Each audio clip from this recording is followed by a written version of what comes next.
Welcome to a really exciting live Thursdays with ThirdPath event. We have these 3 times a year, and the subject today couldn't be more timely. We are seeing a push for return to on-site work. And today you're going to hear from experts, both academics and real life team leaders of hybrid work teams, talk about why hybrid and remote work is the future of work. Don't get confused by the information out there. So there's a lot of misinformation. And our experts are going to help you weed through that misinformation and reclaim your work, family, and well-being goals. Um, and I've divided the organizations out there into 3 groups. There are organizations that get it. And we're going to have one of our researchers talk about how organizations are benefiting from their hybrid and remote workplace. There are organizations that have mandated people to come back to work. And I have another researcher and hybrid team leader who are going to talk about how mandates are really bad for organizations.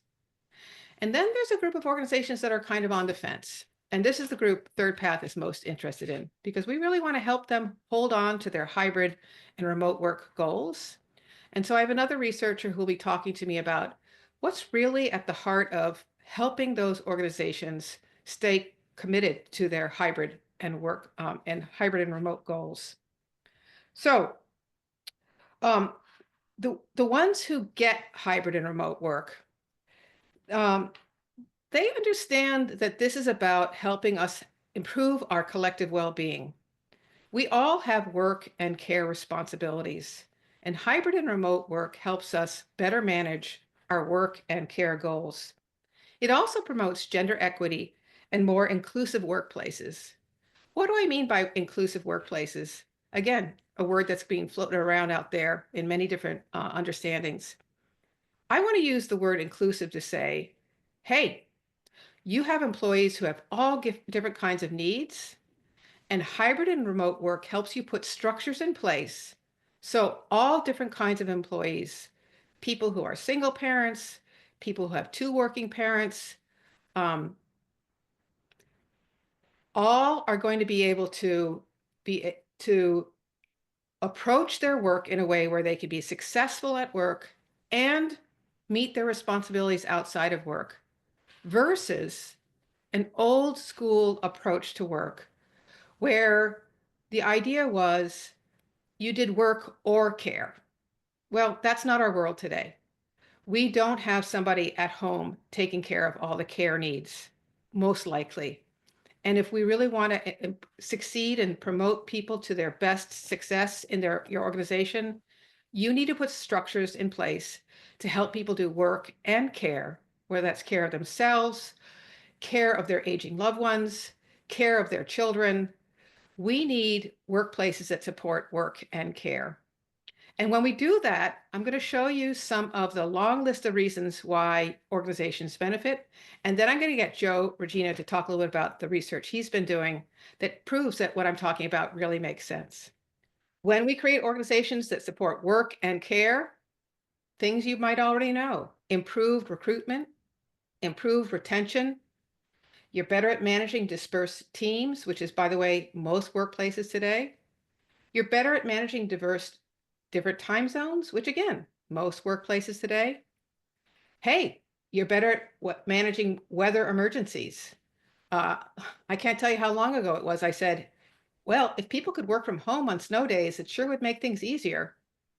You have lower absenteeism. You can manage the aging population. And if you don't think that's a big issue, and your workplace isn't aware of it, boy, do they have something to learn. Because it's not just about phasing into retirement. There is going to be a huge number of your workers who have elder care responsibilities, and hybrid and remote work is critical to helping people manage work and elder care responsibilities. What ThirdPath has also learned, when you follow this approach, you develop a unique set of work-life integration skills that helps you work more effectively. And every day you're figuring out how to sharpen those skills. And then you become a great work-life manager. And we're going to talk a little bit about that. In short, Hybrid and remote places are a really important part of creating a whole person workplace. And you're going to hear Scott Beeson talk a little bit about that. That's his wonderful book that you can pick up. And it really explains what organizations have to gain from this whole person approach. The last thing I want to say before we get Joe to talk, if you want to read one article about why this is also important, look up the HBR article, The Surprising Benefits of Work-Life Support. I think you'll be impressed and see how this is the future we're holding on to. And today we want to help you hold on to your goals. All right, Joe, what have you been learning from your research? Thank you for doing the work you're doing. Share your wisdom with us. And again, each of my people, I'm asked to share their research and findings in like 4 minutes. So look at a clock, pay attention, see if you can kind of keep it to 4 minutes. Thanks, Joe. Hi, I'm going to try to aim for three to be safe. Wow. Hi, I'm Joe Regina. I'm a faculty member over in the Human Resource Management Department over at Rutgers Camden in New Jersey. My research primarily focuses on work-family issues as well as just general worker health and well-being. As part of that, as you might guess, I do quite a bit of reading and lecturing on remote work. So I think the most important thing to tackle from the academic side on remote work is that I can understand the issue that employers have with the idea of remote work, right? It is weird to think that you are paying someone tens of thousands of dollars and you don't actually see them doing the work.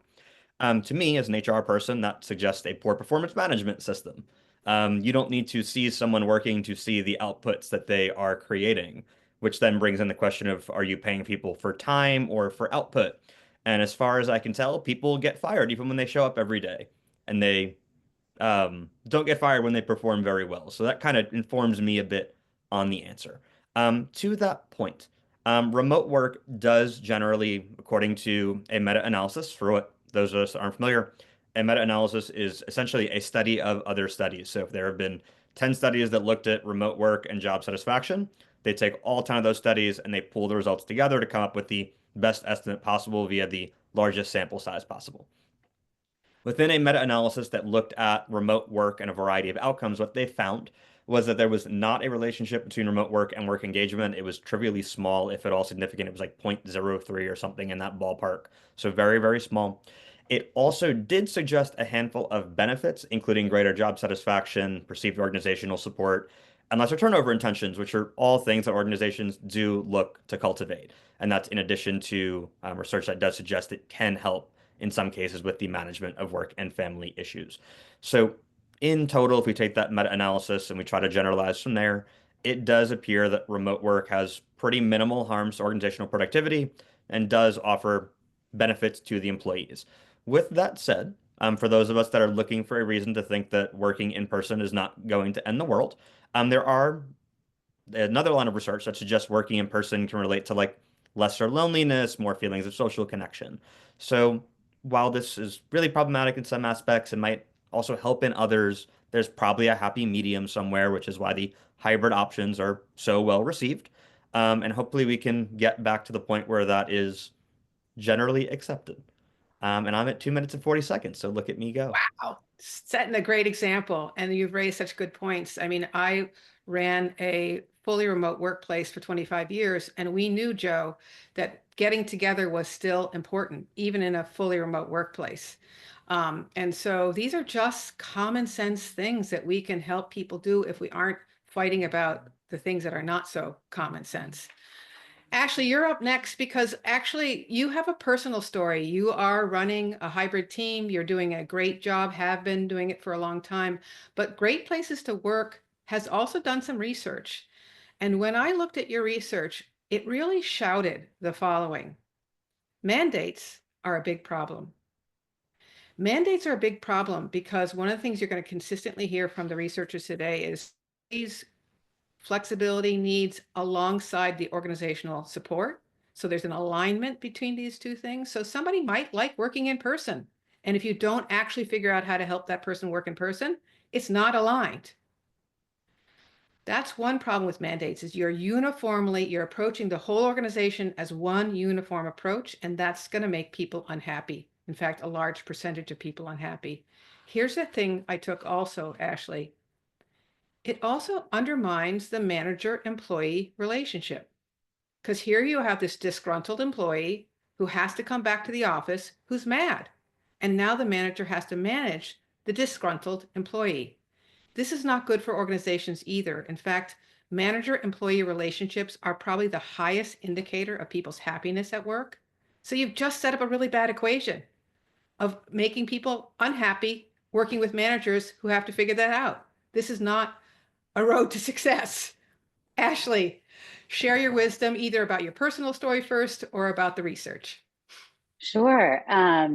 Yeah, and I'm no expert in our research, but I can definitely speak to Great Place to Work, our point of view, and then personally my experience both as a fully remote employee for the past 9 years, and then also what that's been like leading a team remotely.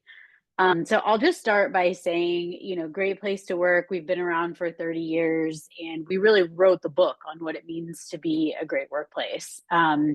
We started by going and doing interviews with thousands and thousands of workers, and we're able to distill down the essence of what they were describing as their work experience as three key relationships. And that's the relationships that those folks have with their leadership and with their direct managers, the relationship they have to the work that they're doing, and the relationship that they have to their colleagues. And so we evolved that into our definition of a great workplace, which is a place where people trust the person that they work for, they have pride in the work that they do, and they enjoy the people they work with. And that experience is consistent for every employee. Both they're experiencing those things day to day, and that different groups within the organization, no matter who they are, what they do, or where in the world that they work, they're having that same kind of high trust experience. And so, what we've found is that the key to underneath all of this is really, trust. That is kind of the foundational piece that makes a great workplace experience. And to your point about hybrid and why this, or excuse me, return to office, and why these mandates have been such a challenge, one of the things that we know that helps build trust between leaders and employees is employees having a say in decisions that affect their job. And so it's not so much, the fact that folks are being asked to return to the office, but the fact that they're not involved in that decision making process, and not involved in having a say or being heard in like what's going to make sense for them, in their lives. To your point, Jessica, and versus kind of what's going to make sense for the business. So I realize it's a super tricky, situation that we're all in. And I'll say, somebody personally who's worked remote for 9 years, one of the things that I loved the most when I started working remote is the fact that I would go in person quite a bit, to our headquarters and get that in person time. And this was pre-COVID days, so I would go spend a week or so in the office about every quarter or every other month, and then I would come home and I would be able to have that really concentrated work, where I wasn't as we are today, like really kind of in Zoom meetings all day. Fast forward to where I'm at today, I do lead a team of about 25 people. We're 100% remote. We're very collaborative across the organization. So I will say, like, yeah, there's absolutely kind of a mental tax, that we pay by being on Zoom meetings all day, by missing out on some of this, water cooler chat. Which is why, we absolutely prioritize getting together at least twice a year. We bring our whole team together and we get that time for that in-person connection, for solving some of the bigger challenges that are going to help us expedite our work. And just to kind of like reconnect on our vision together as a team. But I will say, the thing that is really helpful about, being in a fully remote experience is that I'm not limited by geographies, around who I can hire. I've got folks that are on the West Coast, folks that are on the East Coast, and everywhere in between. So Yeah. we've kind of come up with a way to sort of make it work regardless Yeah. of where we're at. Wow. See, folks, 9 years, way before the pandemic, figuring out how to do a fully remote team, 20 people. And I imagine that you have a lot of trust, pride, and joy in your team that you're working with. So those are great words too, Ashley. Thank you. Most definitely. Wonderful. And interesting that you use the word trust, because that's what Beth and I are going to talk about next. Because I think there's organizations out there that are trying to figure this out and feeling stuck. Maybe a leader always worked on site their whole career, and now they're trying to commit to hybrid, and they're a little confused. What are those systems where I can put in place to know that people are working? How do I onboard people in this new world? Um, and so I purposely asked Beth to talk about something. She's an expert in so many areas. She's written a wonderful book called Shared Sisterhood. And in it, she talks about something in the work she does on a personal level with people, but also with managers, to think about, how do you create trust? How do you have conversations, good, authentic conversations? And we're going to talk about the 4 ingredients that are part of those authentic conversations. Before I hand it over to Beth to talk, I want to put one other concept out. At ThirdPath, we talk about triple win solutions. If you're someone who's worried about your current situation, please join the breakout group called Worried About Return to Office, and Karen Salinas will talk about what a triple win solution is. It's the idea that no matter how you approach your request for this solution that's going to work well for you, you have to keep 3 things in mind. Yes, you keep in mind your needs, so your own personal needs and responsibilities, but you also have to keep in mind the work you do. Some jobs can be flexed in some ways and some can't. And sometimes flexing will actually help you improve how you do the work. Lots more I could share about that. And the third is the part that people forget about. You need to think about how it's going to work for your colleagues and clients. And so you need to think about how it works for the people you work with. So that's something to keep in mind as you're imagining your future work-life integration solution, no matter the environment you're in. Beth, given that people are looking for triple win solutions, how do they promote? What happens to create that authentic conversation, either between the manager and employee who are trying to figure this out? I'm so glad you talked about trust, and I love hearing Ashley's experiences here. I think they're really, really important, and one of the things that's come up a lot as I'm in this interesting overlap spot between sort of remote work, hybrid work, and DEI, the DEI space, which is changing dramatically over time. And I think one of the things that I do find is, as underpinning all of it, is trust, right? How do you build relationships? And a lot of my perspective here is really grounded in a relational approach, which is these things, the success of these policies really hinge upon how well people can connect, whether, it's across different modes of working or differences in perceptions. It's building that empathy. And one of the biggest drawbacks and biggest things that I've seen when talking to organizations about return to work, about rolling back of hybrid work, and this has been going on since COVID happened, and even before, but since it's gained even more traction, is this idea of there's a little bit of a lack of empathy, of not really understanding what a lot of employees are going through and how these sorts of policies, hybrid work, more flexibility, more control over their work schedules can help them. And a lot of times it's because by the time I'm talking to executives at an executive level, they've had control over their schedules for so long, it's hard to remember what it was like to not have control over your schedule, right? And I think sometimes it takes a little bit of discussion. Well, what is that? What are they actually going through? How can we have conversations that make people feel safe saying, actually, the commute is killing me right now, right? Or it's a hellacious cold and flu season, and it helps me to feel less stressed if I'm able to focus on my work and not the logistics around, this, navigating this logistical challenge. And trust is a really big part of that, because what I talk to employees, what I hear with return to work is, you don't trust me. You don't trust that I know how to get my work done. You don't trust that I am the best person to know how and what I need to get my job done. And that can be a very difficult conversation to have with managers because every manager wants to feel like their employees feel supported and feel trusted. And when I say, well, what you could be communicating with these policies is something inadvertent. So, how can we make sure that your employees know, yes, I do trust you? How can we facilitate conversations? And a lot of that is building empathy, asking good questions to understand people's differences in their experiences, building trust by taking risk, saying, you know what, when I can't see you, I don't know how to lead well.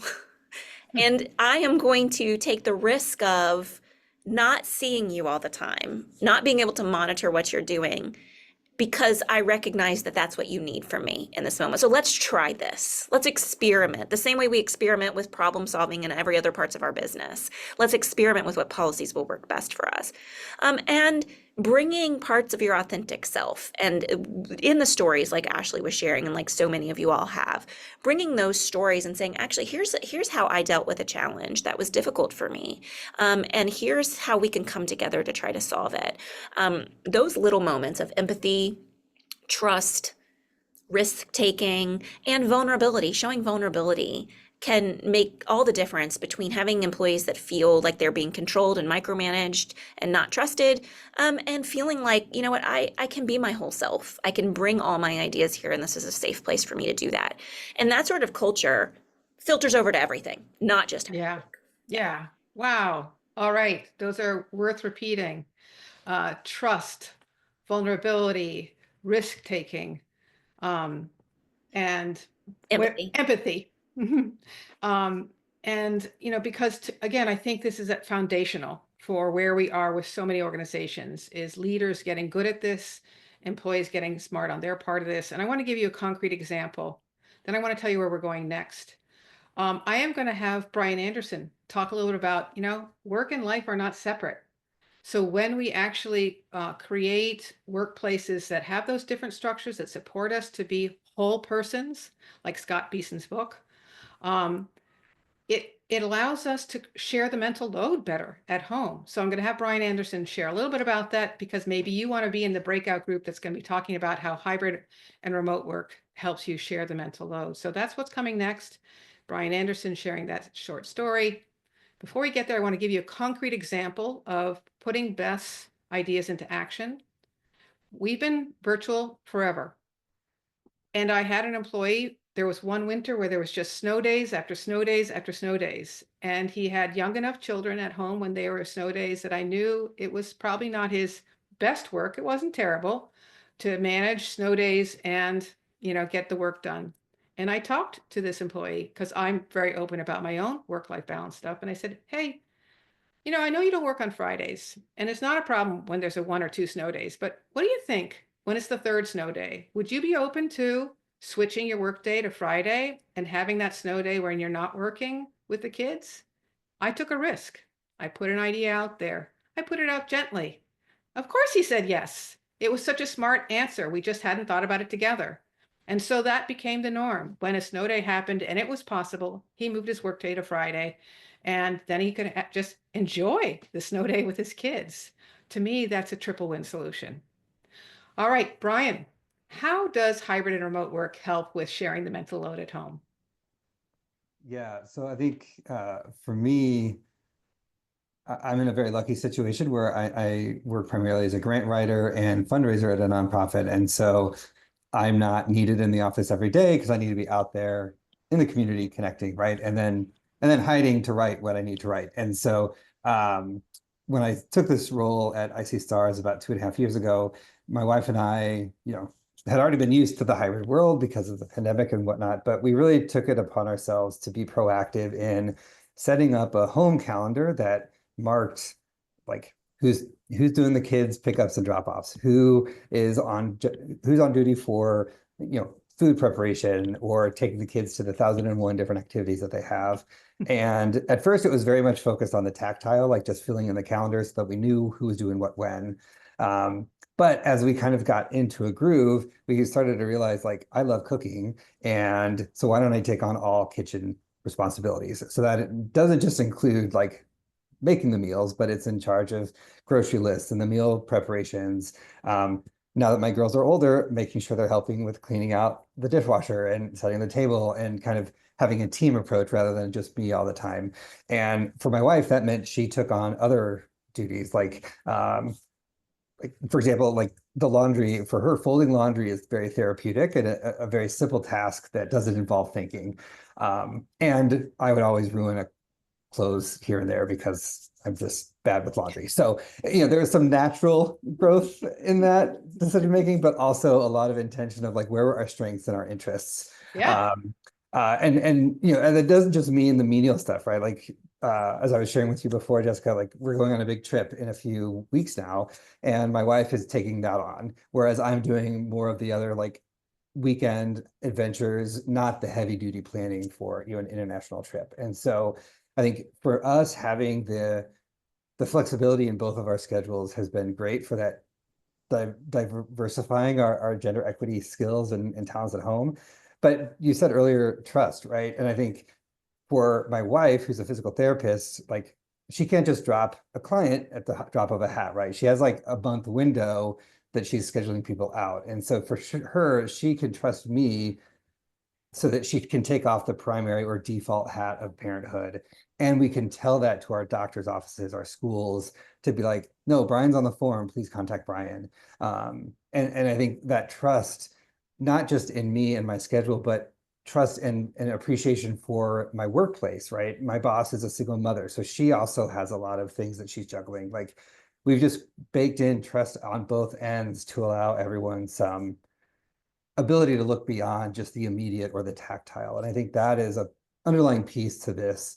But I heard bits and pieces from everybody else Everybody. today. Yeah. So Yeah. I just kind of wanted to Wonderful. like bring it back to a realistic like what we do in my home. But obviously, like sometimes mass No, transit breaks right. down and I'm like, Yeah. I'm delayed, No. right? Or Yep. the kids forgot something for school. So Life there's always little happens. challenges. Yeah, life does happen. No, thank you. That's a perfect example. And let me, so if you want to talk more about that and think about it, somebody in the federal government right now who's been doing hybrid or remote work suddenly now has to go into the office, and how that impacts the other, if there's a two-parent household, how it impacts the other parent. This is what we're going to be talking about in the Sharing the Mental Load breakout group. Let me give you the sneak peek about Scott Beeson. You can wave, Scott. He's written a book called The Whole Person Handbook. The Whole Person Workplace. And he's got a great story he'll be sharing after we get all organized into our breakout groups about how he was writing this book in one direction and then the pandemic hit. And how in some ways it was the perfect underscoring of the importance of his book. So when we come back with the group that I'll be running, Scott will be talking a little bit about the whole person workplace. If you are here in the live Thursdays with ThirdPath event today, you'll see we always give people a chance to turn to a smaller group and really think about the issues that have been raised. So today's breakout groups, one, we'll be looking more at unpacking the lies and why we don't think everybody returning to office is a good idea, but instead a really wide range of workplaces solving things differently is the likely future scenario. Or you can choose group one, sharing the mental load and why hybrid and remote work will help people share the mental load. Or perhaps you're interested in group two, worried about return to office. So you can join group two. All right. So this group will be looking at exploring some more of the lies that are out there around why return to office is the most efficient and effective way to get work done. And I've purposely invited people who have personal experience working in a hybrid and remote work environment, and some additional academics who can talk about what they've learned. But you're going to see a lot of people in this group who have some really smart experiences, and I'm going to be calling on them to talk about what they've learned working in hybrid and remote work and how to help people hold on to that truth that hybrid and remote work is a very effective and efficient way to get work done. Scott, I promised I would start with you. So you did have this wonderful book you wrote, The Whole Person Workplace. Um, it, it's interesting that you were going to start it during this amazing, crazy pandemic. And I'm sure that shaped some of your thinking. What have you learned since writing that book? And what do you think about this moment in time? Yeah, so first off, thank you everybody and hi. And thank you, Jessica. Yeah, so just to reference what Jessica's been saying, I had my book deal for early 2020 and I had my interviews lined up for spring and summer 2020, and the world changed under my book, which was going to be like, hey, can we be a little bit more flexible for parents and stuff like that? And so, I talked to all these HR leaders and others when they were really grappling with how do I keep my business going and how do I take care of the people who are in my business?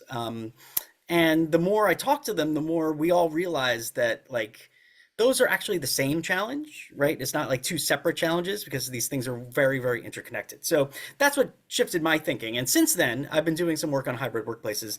And, I was inspired actually by a ThirdPath event I was at not that long ago, maybe a year and a half ago. And you had these great slides. I forget who the presenter was about hybrid that works well and then hybrids that don't work well. And the picture was like of this like Labradoodle. And it was like a hybrid that works well, right? Okay. And then a hybrid that didn't work well was like this car with like weird like airplane wings on it and stuff, and it wouldn't ever fly or work out. So whoever made those visuals, like they really got to me and I really remember them.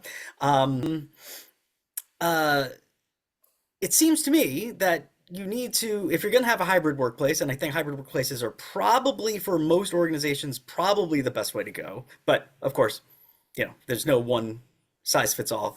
But, you want to have hybrids that work well. So the days where people are in, and whether that's everybody in or teams together or departments together, like you structure those days so people are together and doing the things that you need to be together for development, for collaboration, for teamwork, for coordination, for feedback sessions, for social network building. And then the days that are like remote in a hybrid workplace should be structured differently, that people can be uninterrupted and people don't have to Zoom into a bunch of meetings or Teams into a bunch of meetings. And then, of course, the days that people are in, they shouldn't have to be subjected to doing the commute, to sit in a relatively empty office and go on a Zoom call with other people who are not in the same place. Like that's just the worst of both worlds. So smart organizations have learned some of the lessons of how work was done before the pandemic, how work was done during the height of the pandemic, and how we can make work now, kind of learn some lessons from both of those so we structure our hybrid approaches better. So, many organizations haven't thought through all these things, right? And I think that's one of the buckets of organizations that's pulling back from hybrid. The other bucket that's pulling back from hybrid is literally we want people to quit. And the largest employer in the United States is doing that right now. That's the federal government.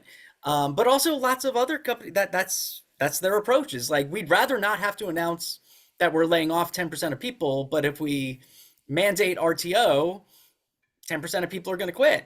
So like all the better for us. And it's kind of the cynical approach that there's no concession that this is really better for work. That's the pretext.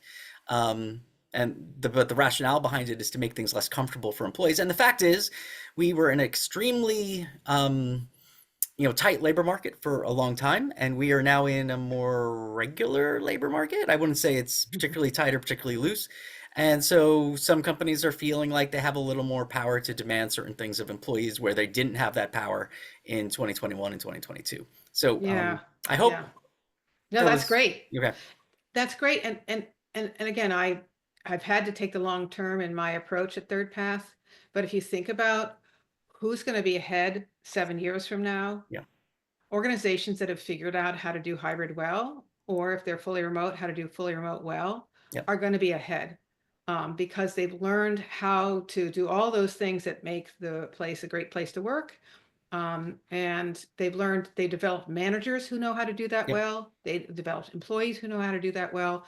In fact, one of the things that Brian told me before when I was talking to him is they have interns, and they actually do a hybrid approach with their interns because they know their interns are going to go off and work in a hybrid workplace.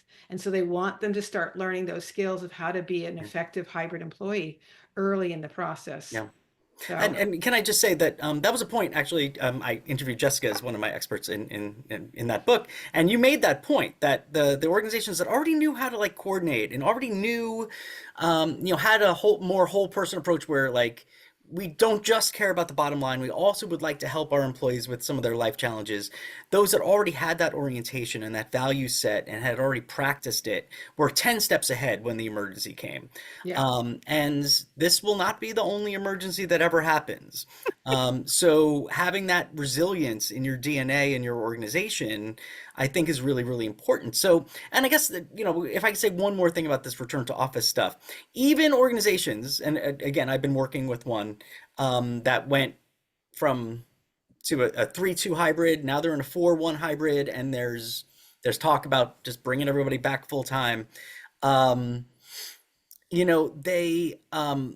at least, and again, if you're taking the long view, so I was watching, Joseph here, and like I was kind of you 20 years ago, I think, this young academic researching this stuff.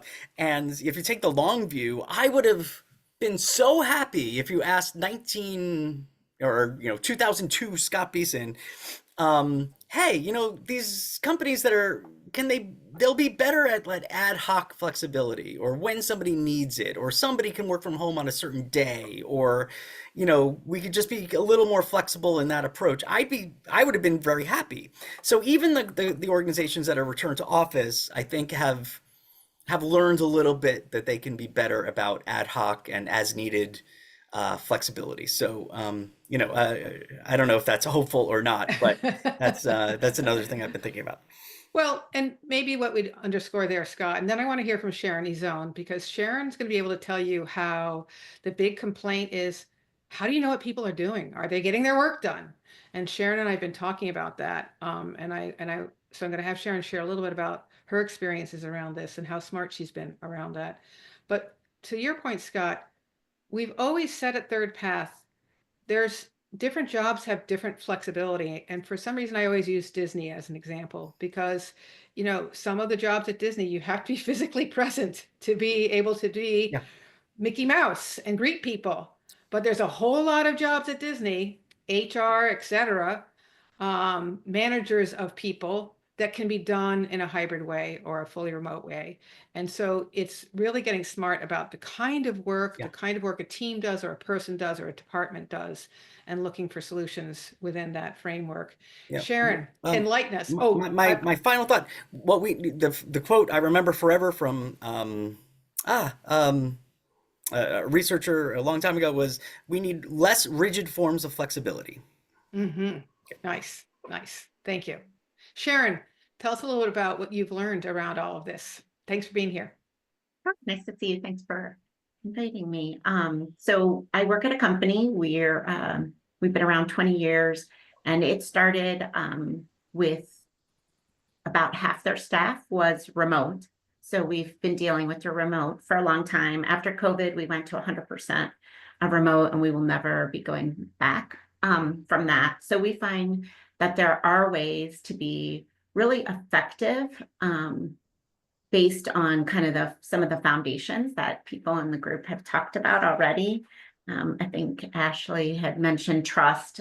So I think that kind of goes back to the hiring process, like hiring people with the right skill set for the positions. And then for us, it's been a lot about just setting up a structure where we can monitor those outcomes. I think somebody mentioned, it is about outcomes. So for us, we monitor things like quantity, quality, on-time delivery, but more from like a high level, not a day-to-day level. So when we give assignments, so just to give you a little background, so our company, we provide medical record organization and review, a lot of times for claims and litigation. So we'll receive medical records, we organize them, and then our nurses write reports. So that's kind of what we do. Again, it's not something that requires necessarily a lot of interaction when they're actually like executing the work. But there is interaction kind of upfront and at the end with our clients. So our clients are mainly like lawyers and corporate folks. So it is important to be available and get back to people, but we really allow our team to work when it works best for them. So, I think you see job postings that talk about like, oh, remote or hybrid. Ours is very different from that because we don't even necessarily have 4 hours. I mean, we really allow our team to work when it works best for them. The output, of course, is delivering quality products to our clients on time.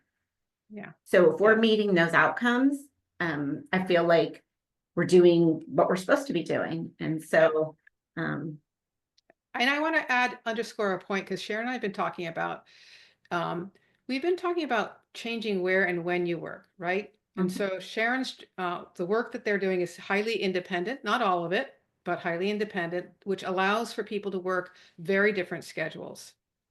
But Sharon and I both share something else that's really important, which is how much work we're doing.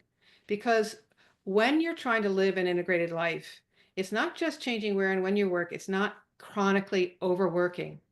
That's the other way this can be a problem.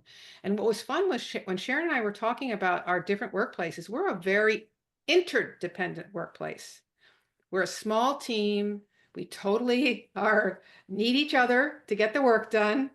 Shout out to Mike, shout out to Jeffrey, shout out to David, thank you, team.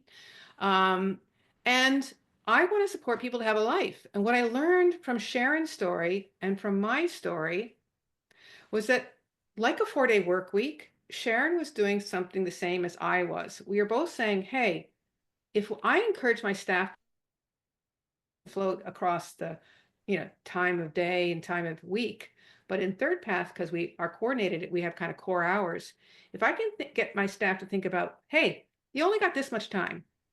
Let's get really smart about what you want to focus on, what can go at a slower pace, because then we can all work towards containing how much work we're doing to the right amount of time too.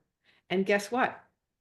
We get smarter about how we approach our work as a result. Just like a 4-day work week organization, they say, where are we wasting time? How do we get rid of those things? And so I'm just planting the seed. It's not just for an integrated life. It's not just changing when and where you work. It's thinking in strategic ways about how much work we do and having systems in place to be able to do that. Sharon, I don't remember exactly, but I totally remember that you had good systems for making sure that people weren't overworking too, and how that helped people with their well-being and how it helped them have time for their lives, which means that they are better and more refreshed when they come back to work. Any last thoughts you want to share about capacity for work and what you've learned around that? Yeah, I mean, we've run various different capacity models. And so we actually allow people to tell us how much time they want to work. So I have people that work 21 hours a week, or people that work 30 hours a week, or this week I can work 40 hours a week. So we're constantly checking in and saying, okay, like how many hours can you give us? And then we'll run capacity models that'll say, okay, based on the number of hours that I can get from my team over the next month, here's how much work I can take in. And if I take in more work beyond that, okay, how are we going to deal with that? And so we actually have what we call them PRN, because we're in the in the healthcare field, but they're as needed employees that we can use to buffer when we have, the holidays, big time, everyone's off, I don't want to have to reject work, but so I have people who say, okay, well, I can work over that holiday. So yeah, capacity is really important. And right, like my person, you might say, I want to work 21 hours. I might have a special project that comes in and it's negotiating like, hey, I had this come in. What can you give me? Oh, I can give you an extra 9 this week. And so a lot of it is like a negotiation and back and forth. Flexibility is really important to us when we, do engagement surveys. The number one reason people like working at Excelis is flexibility, but I consider that like a two-way street, right? Like I'm allowing everyone to work whenever it works best for them. And there are times where we receive rush cases or things that kind of blow that up, right? Yeah. And so I have to be willing to, people have to be willing to negotiate. Yeah. And so Flex far, could, yeah, it yeah. works for us. Flex, you might need flex on the life side one day, and you might need flex on the work side one day. Correct. And what happens is you start building more and more trust and respect. All right, so we've been really hitting some great topics around the possibility of hybrid and remote work, why mandating people to come back from the office, I think in the long run is not going to be a great solution. Yes, there will be some disruption. Yes, some employees who are very afraid, who've been dedicated to their jobs and are, really facing a difficult situation right now. So I don't want to minimize how challenging that is. But ultimately, when we look at the long run, I believe we're going to see a real diversity of workplaces in the future. Some that have on-site work because that's just given the kind of nature of the work they do. You work in the local Macy's, and your job is to be there and be present and help people. And then there's going to be jobs that are hybrid, and then there's going to be some organizations that are fully remote. And I think what we're going to see a lot of is organizations that have a real mix of how they approach it. Some teams do one thing, some teams do the other. And so what I wanted to talk a little bit about was, if this group has some thoughts about, okay, think about that future employee. I graduated from college and went off to a workplace that I knew was going to be on site because it was a while ago, and that's what we all did. Now, someone's going to finish high school or finish college, finish job training, and they're going to go to a workplace that's all kinds of different things. And I wanted to talk a little bit about what does that mean for people, both the employer side and the employee side. How do we manage that? And what are we learning that will help? Let's start with the employee. How do we help an employee, given that there's going to be this very wide range of workplaces out there, including some that say that they're flexible, but are not so flexible when you actually get there? Have people started to experience that, and any thoughts that they want to share about how to help employees navigate this future world? I do have, of course, thoughts I can share, but I wanted to check if anybody else has some thoughts they want to share. I mean, one of the things that we try to do is during that the hiring process really explain what we do. And in some ways, I feel like we have to show people what we do, especially when we hire nurses, which by nature are often individuals that enjoy interacting with other people. And then we hire them and they sit at a computer. And so sometimes it can be a real mismatch. So I think actually like being able to shadow or see, I think of my children who are in college, like for them to actually see what a workplace is like or what a job entails, I think it'll be really important. Yeah. And Scott, I know part of your book, you might not remember that part, but I was looking at it today, was advice to employees about thinking about this because the world will be diverse. And I remember seeing that you had a really great list of questions to help people figure this out. If you're feeling like you're remembering some of that, I'd love to hear it. Otherwise, I'll share a story or two. Yeah, I mean, yeah, so at the end of the book, I have like advice for specific types of readers, and one of them are employees and individual contributors and even job seekers. And so what to look for in a workplace? How do they express values around they really value their employees? And one of those is flexibility. Some of the questions I think might be a little more COVID related than, what I might ask, recommend people to ask now, but, asking people about, their approach to hybrid work or their approach to how do they accommodate people who have caregiving needs or things like that are questions you can ask up front or you could do your research on while you're doing your job search. And I think that's important. We look at like income, like how much money we're going to make or things like that. Those are like the things we can see easily, but if we dig a little deeper, we can find these other really important cultural issues that are important when we do a job search. Yeah. And I think there's ways to craft questions where what you're getting at is framing the question from the point of view of, how have you built camaraderie in your organization? I understand that you have a hybrid workplace.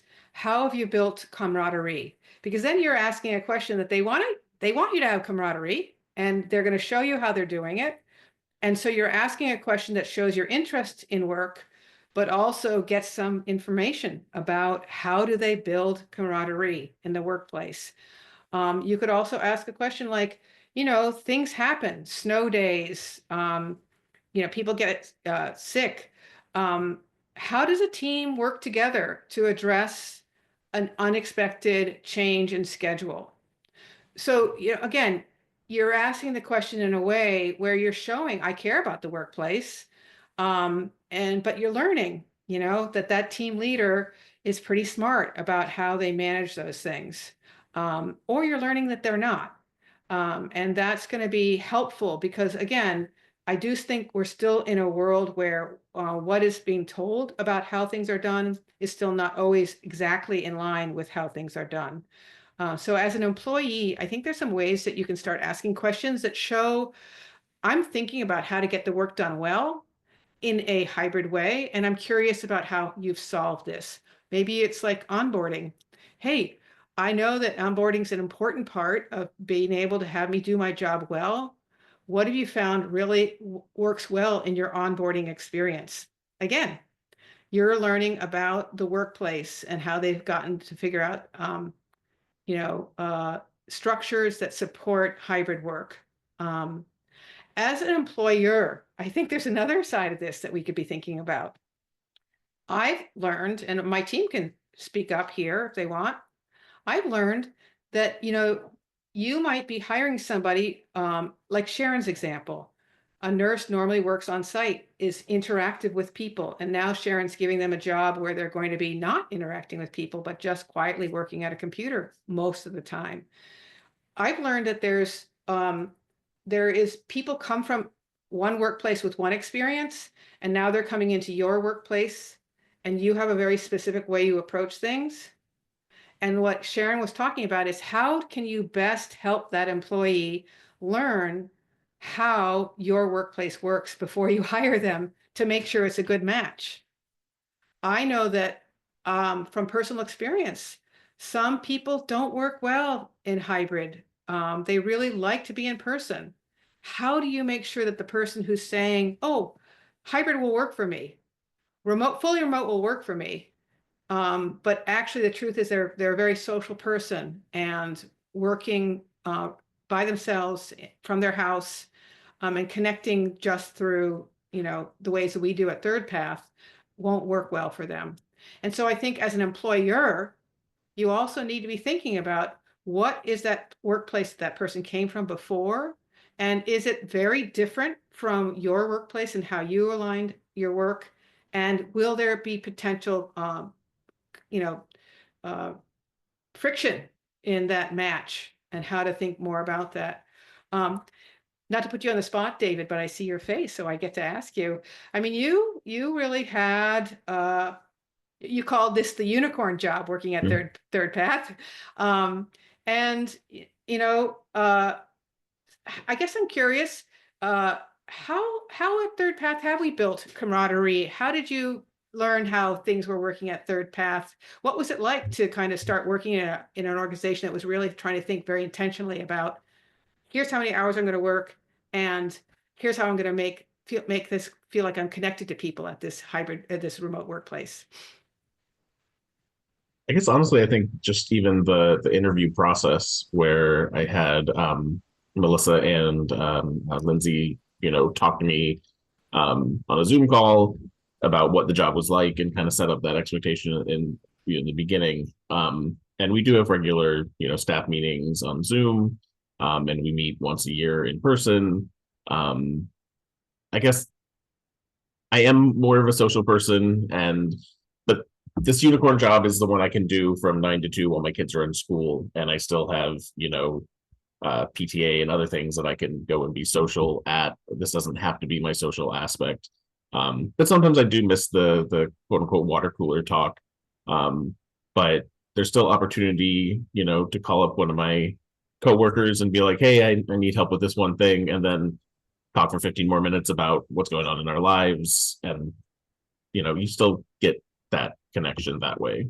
Yeah. I don't know if In that fact, answers your question, but yeah, no, it's great. In fact, I'll underscore one thing David says, and then I'm going to see if Mike wants to add something about his experience, and then maybe Jeffrey will add something about his experience. We have a few more minutes before the rest of the group will come in. What David's getting at is we very intentionally in our staff meetings, we haven't for a couple of staff meetings because we've been on a episodic over workplace, but for most of our staff meetings, at the start of them, we say a new and good from work and life, because it normalizes that we learn about each other's lives outside of work. And that means that when David's talking to me one-on-one, I already know a little about his life outside of work. So we've normalized, that's just one of many ways we've normalized learning about each other's lives outside of work and being whole people at work. And therefore, it does mean when I'm having a bad day, I can call any of my colleagues at work and say, can you just listen for 10 minutes? I'm having a crappy day. And it's been really helpful to me. That feels as authentic as it can get, of really building truthful, honest, vulnerable, all that risk-taking stuff that we're supposed to do as a team. Mike, what's it been like for you joining our organization that's done so differently, I think, than many workplaces? And then we'll hear a little bit from Jeffrey. Yeah, well, it's been great. I've been in management for a long time, and so coming to ThirdPath, it was like, well, you can manage people, or you can manage results, right? I feel like at ThirdPath, it gives me the opportunity to, I've signed on to do a specific job, and coming in and basically not being micromanaged, if you will, and just being able to, to really lean into your assignments that and the end result, and being able to know that you're doing that. And if not, to be able to, sit down with your manager or whomever and just be able to just keep you in that space, but then you're managing everything, your life, while you're going through this process. And we all know things come up.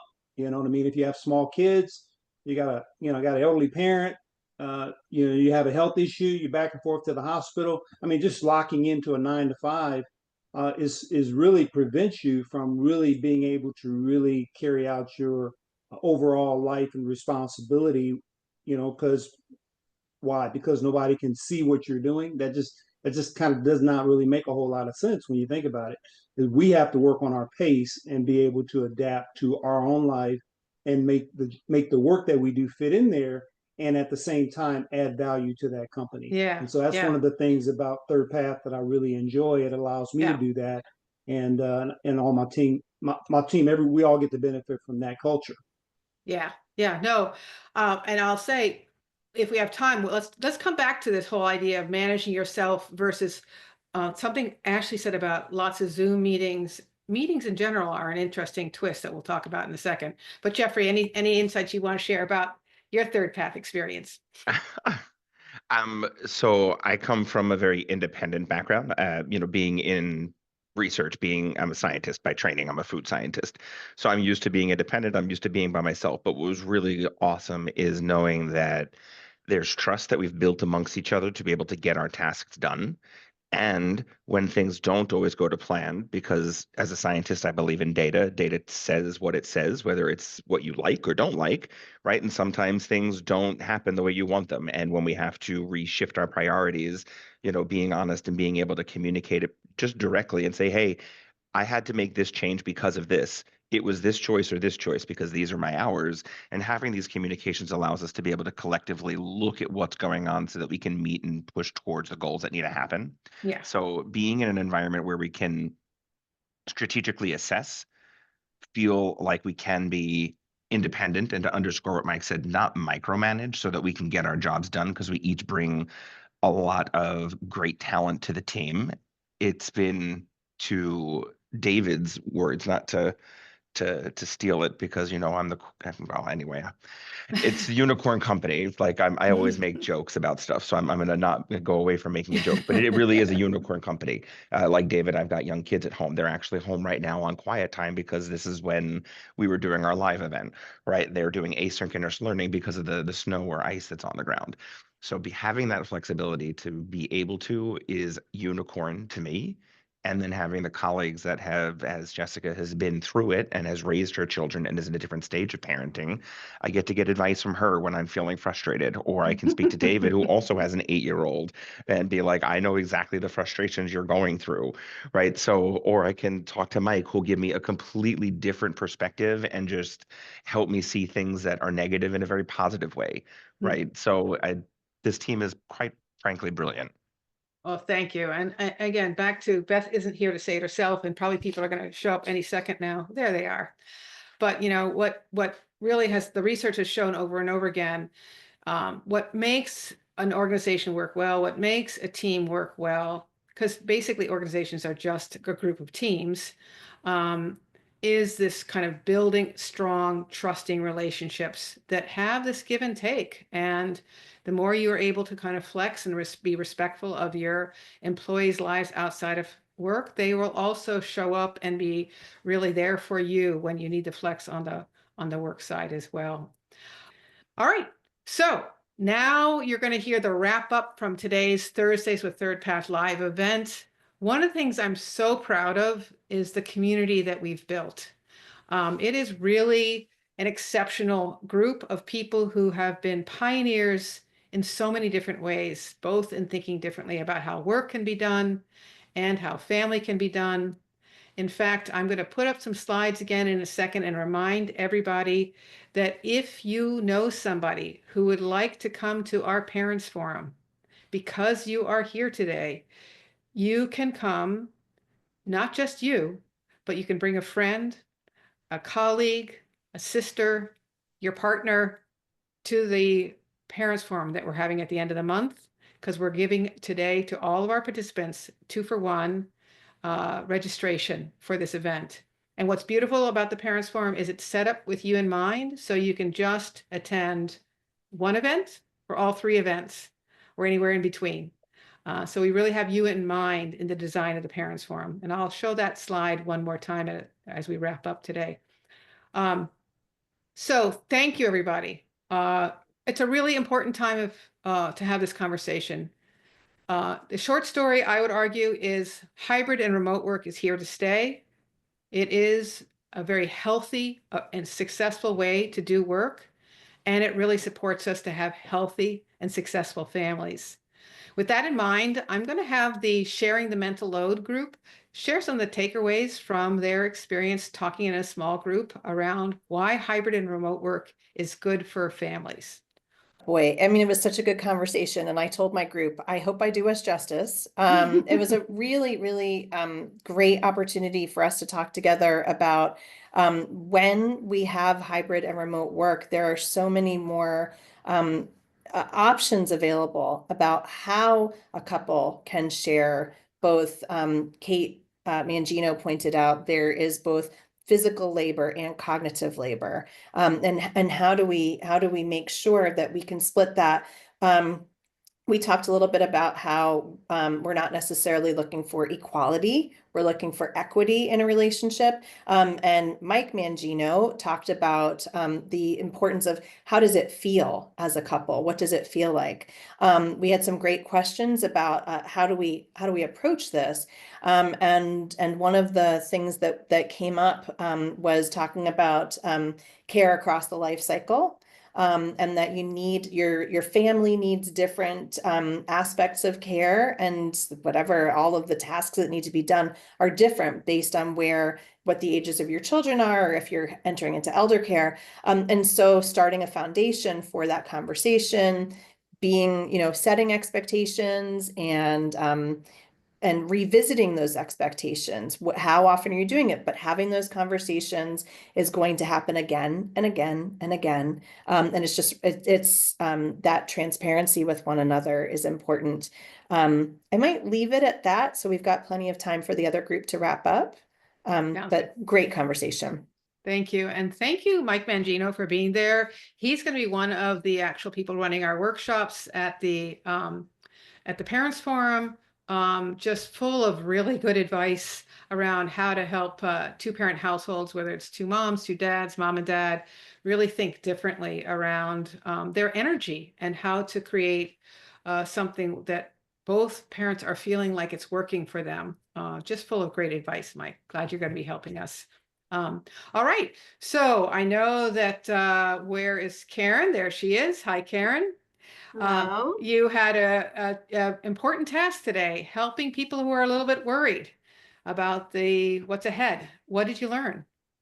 Well, so we looked at the triple win, ThirdPath's triple win approach as you had outlined it earlier, Jessica, but we also applied it specifically to hybrid and remote work. And I would say from the lens or the filter of what would make the work good for you, the individual. We talked about needing to know when, where, and how you work best. And so if you're very clear on what it is you need to do good work, then that is one way to address what will work best for you. Then we talked about what would be, best for the work, also kind of expanding that a little bit to the manager or supervisor, and helping choose your path based on what's important to that manager. So is it important that to the manager that he or she looks like a team player to his peers?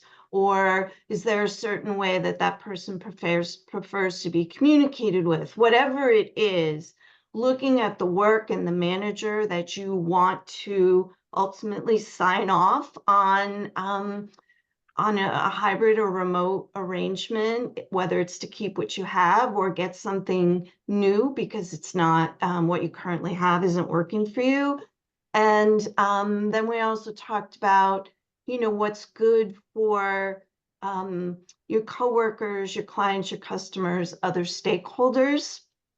And as far as hybrid and remote work, we also talked about focusing on who's the real audience or the client in that the work is being done for, and what makes sense. Do you literally need to be at a desk 8 to 5, Monday through Friday, or is being available to them at different times? Does that serve them better and make more sense for flexible work arrangements?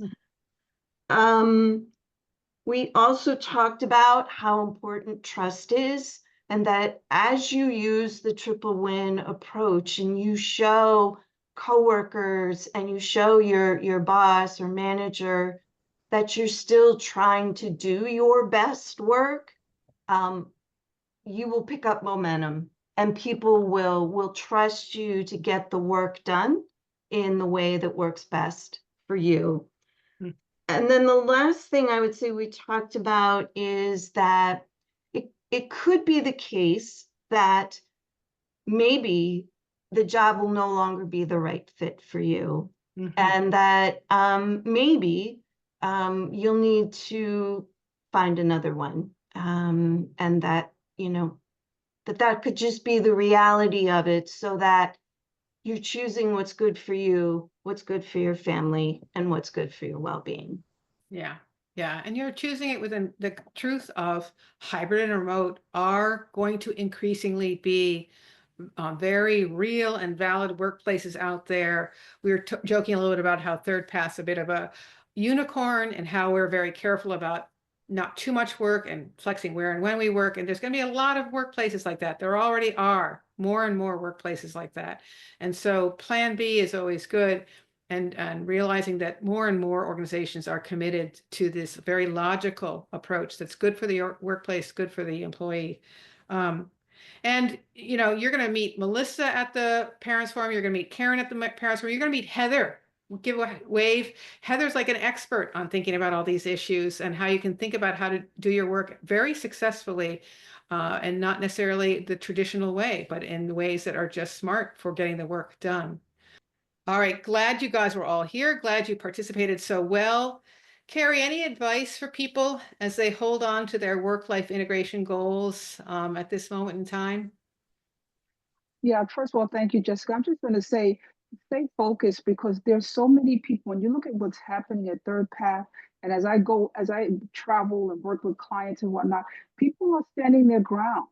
An organization will not function without people, and we are the people. So if people are saying, no, I cannot do that, and more people are doing that, it's going to have to be some bend and some give and take. That's all I'm going to say. Thank you, Jessica. Yeah, yeah. And keep on looking for those organizations who are staying committed, that we will all do better by creating a whole person workplace where we have time for work and care. All of us will benefit better from that. Thank you, everybody. Great Thank you. conversation today. Thank you, everyone.